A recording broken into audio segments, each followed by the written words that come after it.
Hello students, मेरा नाम दीपक तिवारी है और आज जिस चैप्टर के बारे में हम लोग डिस्कस करेंगे उस चैप्टर का नाम है फाइनेंशियल स्टेटमेंट यानी कि फाइनल अकाउंट। ध्यान रखिएगा, काफ़ी इंपॉर्टेंट चैप्टर है और अक्सर स्टूडेंट्स को बड़ा कन्फ्यूज़न रहता है इस चैप्टर को लेके। तो आज जिस वीडियो में हम लोग फॉर्मेट के बारे में डिस्कस करेंगे कि बेसिकली फाइनेंशियल स्टेटमेंट होता क्या है। तो बिना देरी किए हुए हम लोग स्टार्ट करते हैं। ध्यान रखिएगा, फाइनेंशियल स्टेटमेंट या फाइनल अकाउंट दोनों सेम है।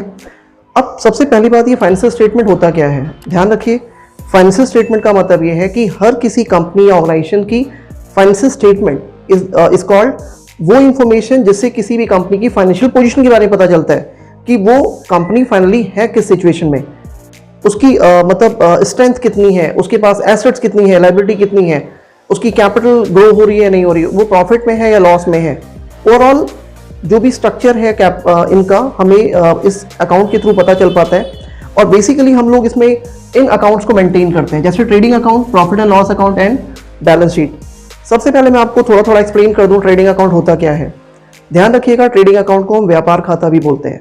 ट्रेडिंग अकाउंट में आप उन्हीं ट्रांजेक्शन्स को दिखाते हैं जो डायरेक्टली प्रोडक्शन से रिलेटेड होती हैं, यानी परचेजेस से रिलेटेड होती हैं, और आप ट्रेडिंग अकाउंट में डायरेक्ट एक्सपेंसेस दिखाते हैं। ध्यान रखिएगा। अब आपके माइंड में आएगा कि डायरेक्ट एक्सपेंस होते क्या है। मैंने आपको बताया, direct expenses are those expenses which is related from a production, यानी डायरेक्टली जो प्रोडक्शन से रिलेटेड जितने भी खर्चे होंगे या परचेजेस से कनेक्टेड जो खर्चे होंगे वो सभी खर्चे आपके डायरेक्ट एक्सपेंस कहलाते हैं और उन्हीं को यहाँ पे पोस्ट किया जाता है, दिखाया जाता है। नेक्स्ट हम बात करते हैं प्रॉफिट एंड लॉस अकाउंट की।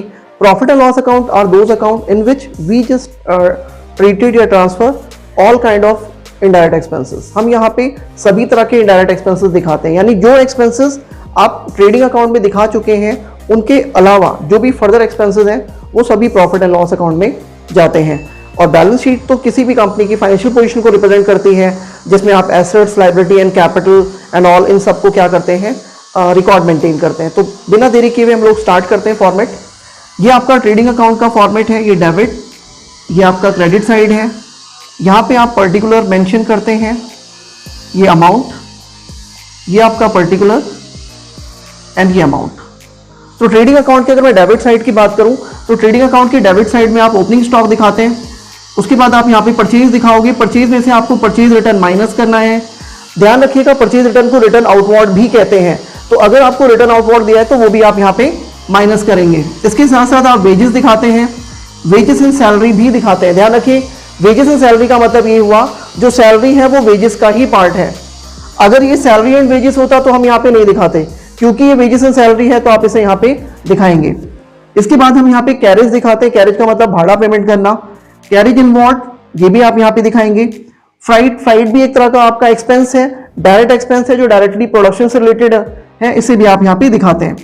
Freight inward, carriage on purchase, freight on purchase, fuel and power, coal gas charges, lightning and heating charges, boxes and label, manufacturing expenses, octroi. ध्यान रखिएगा, ऑक्ट्रोई का मतलब होता है एक तरह से चुंगी देना, यानी कस्टम मतलब टोल टैक्स देना। इस तरह के एक्सपेंसेस को हम ऑक्ट्रोई के नाम से जानते हैं।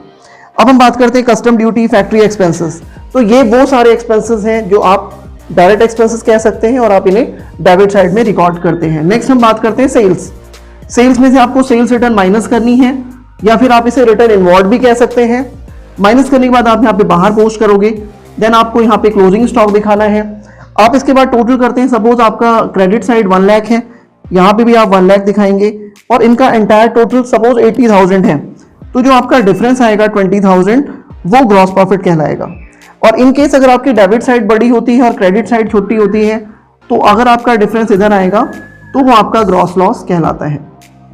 ठीक है, तो यहाँ पे जाके आपका ट्रेडिंग अकाउंट फिनिश हो जाता है। नेक्स्ट हम बात करते हैं प्रॉफिट एंड लॉस अकाउंट। ध्यान रखिएगा, ट्रेडिंग अकाउंट में जो भी आपने एक्सपेंसेस दिखाए हैं उनके अलावा जो भी फर्दर एक्सपेंसेस होंगे वो आपके प्रॉफिट एंड लॉस अकाउंट में दिखाए जाते हैं।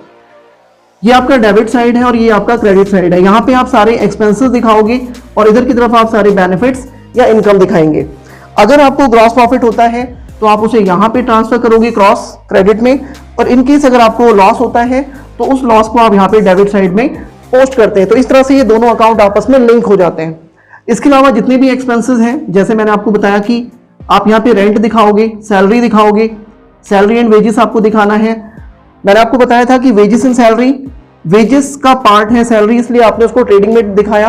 लेकिन अगर इनकेस ये सैलरी एंड वेजेस होता है तो वेजेस इस बार सैलरी का पार्ट है, तो इसलिए वो इनडायरेक्ट एक्सपेंस है, आप उसे डेबिट में दिखाएंगे। इसके अलावा कैरेज आउटवर्ड, आपको याद होगा कैरेज इनवर्ड हमने डेबिट ट्रेडिंग अकाउंट में दिखाया था, बट हम कैरेज आउटवर्ड को प्रॉफिट एंड लॉस में दिखाते हैं। इसके बाद हम फ्राइट आउटवर्ड दिखाते हैं। कैरेज ऑन परचेज आपने ट्रेडिंग में दिखाया था, कैरेज ऑन सेल आप प्रॉफिट एंड लॉस अकाउंट में दिखाओगे क्योंकि ये डायरेक्ट एक्सपेंस है। इसके अलावा हम डेप्रिसिएशन दिखाते हैं, डिस्काउंट अलाउड दिखाएंगे, बैड डेब्ट दिखाओगे। बैड डेब्ट का मतलब होता है डूबा हुआ पैसा, यानी वो पैसा जो डूब चुका है जिसके मिलने की पॉसिबिलिटी अब नहीं है। इसके अलावा आप repair, insurance, cartage, postage, miscellaneous expenses, interest on loan, advertisement, telephone, loss on sale, ये सारे के सारे इनडायरेक्ट एक्सपेंसेस हैं जो आपको डेबिट साइड में दिखाने चाहिए। और अगर मैं क्रेडिट साइड की बात करूं तो जो भी आपके लिए बेनिफिट्स हैं, फॉर एग्जांपल रेंट रिसीव ये आपकी इनकम है, इंटरेस्ट रिसीव ये आपके लिए इनकम है, commission receive, discount receive, profit on sale, ये वो ट्रांजेक्शन्स हैं जिन्हें आप एक तरह से रेवेन्यू ट्रीट कर सकते हो और ये आपके लिए इनकम है, आप इसे क्रेडिट साइड में दिखाओगे। इसके बाद आप टोटल करते हैं, सपोज आपकी क्रेडिट साइड 1,50,000 है, यहाँ पे भी आप 150 दिखाओगे और यहाँ पे जो डिफरेंस आ रहा है वो आपका 40,000 है, यानी हम कहें तो ये टोटल 1,10,000 है। तो 150 में से अगर आप 110 माइनस करते हो तो आप नेट प्रॉफिट 40,000 यहाँ पे पाते हैं। और अगर आपका डेबिट साइड बड़ा है, क्रेडिट साइड छोटी है, तो यहाँ पे आपका नेट लॉस निकल कर आता है। तो ये आपका प्रॉफिट एंड लॉस यहाँ पे फिनिश हो जाता है। इसके बाद हम यहाँ पे बैलेंस शीट बनाएंगे। ध्यान रखिएगा, बैलेंस शीट किसी भी कंपनी की फाइनेंशियल पोजीशन को रिप्रेजेंट करती है। कैसे? एक तरफ आप लायबिलिटीज दिखाओगे एंड देन आप यहाँ पे एसेट्स दिखाएंगे, ठीक है। अगर मैं लायबिलिटीज की बात करूं तो सबसे पहले आप यहाँ पे कैपिटल दिखाओगे। कैपिटल में आपको नेट प्रॉफिट प्लस करना है। ये नेट प्रॉफिट वही है जो आप यहाँ पे प्रॉफिट एंड लॉस अकाउंट में आपकी फर्म को हुआ है, वो आप यहाँ पे प्लस करोगे। अगर आपकी फर्म लॉस में है, अगर नेट लॉस होता है तो आप यहाँ पे माइनस करेंगे। इसके अलावा अगर आपके पास आपकी ड्रॉइंग्स दी हुई है, अगर पर्सनल यूज के लिए अगर आपने कोई पैसा विड्रॉ किया हुआ है तो वो आपके ड्रॉइंग्स है, वो भी आपको माइनस करनी होगी। और इनकम टैक्स, ध्यान रखिएगा, इनकम टैक्स भी एक तरह से कैपिटल को रिड्यूस करता है, इसलिए हम अपनी कैपिटल में से इसे क्या करेंगे, सब्ट्रैक्ट। और देन फाइनली बाहर अमाउंट दिखाना है। इसके अलावा जितनी भी लायबिलिटीज हैं, जैसे लोन हो गया, क्रेडिटर है, bills payable, bank overdraft and outstanding rent, ये सारी लायबिलिटीज हैं जो आपको दिखानी है और आप इनका फिर टोटल कर लेते हैं। अब हम बात करते हैं एसेट साइड में। एसेट साइड में क्या दिखाएंगे आप? जो भी आपकी कैश है, बैंक हो गया, प्लांट दिखाएंगे, फर्नीचर दिखाओगे, मशीनरी आपकी एसेट्स हैं, इन्वेस्टमेंट आपकी एसेट्स है, लैंड एंड बिल्डिंग आपका एसेट्स है, प्रीपेड एक्सपेंसेस, यानी अगर आप एडवांस में कुछ पैसा पे कर देते हो तो ये भी आपकी एसेट्स कहलाती हैं। बिल्स रिसीवेबल ये आपकी एसेट्स है। बिजनेस प्रीमाइसेस, ध्यान रखिएगा, बिजनेस में लगी हुई जो भी प्रीमाइसेस हैं वो सभी भी सब हमारी क्या कहलाती हैं, एसेट्स कहलाती हैं। यानी अगर हम अपने बिजनेस में लाइटनिंग या फर्नीचर वर्क, वुडन वर्क करवाते हैं या ऑफिस का सेटअप मेंटेन करना, इसके लिए जो भी आप एसेसरीज वहां पे यूज करते हैं वो बिजनेस प्रीमाइसेस कहलाती हैं और वो आपकी एसेट्स हैं। और हाँ, क्लोजिंग स्टॉक आप दिखाना बिल्कुल मत भूलना। ध्यान रखिएगा, क्लोजिंग स्टॉक आप ट्रेडिंग अकाउंट के क्रेडिट में भी दिखाते हैं and also profit balance sheet में भी आप इसको पोस्ट करेंगे। तो यहाँ पे जाने के बाद लास्ट में आप क्या करेंगे, टोटल करते हैं और दोनों साइड आपकी यहाँ पे मैच होनी चाहिए। तो फटाफट आप लोग इसको पूरा फॉर्मेट नोट कर लीजिएगा और समझ लीजिएगा। यहाँ पे जाके ये फॉर्मेट कंप्लीट हो जाता है। एक बार फिर से क्लियर कर दूं, ट्रेडिंग अकाउंट में जो भी आप चीजें दिखाओगे वो सारे के सारे एक्सपेंसेस आपके डायरेक्ट एक्सपेंसेस होंगे।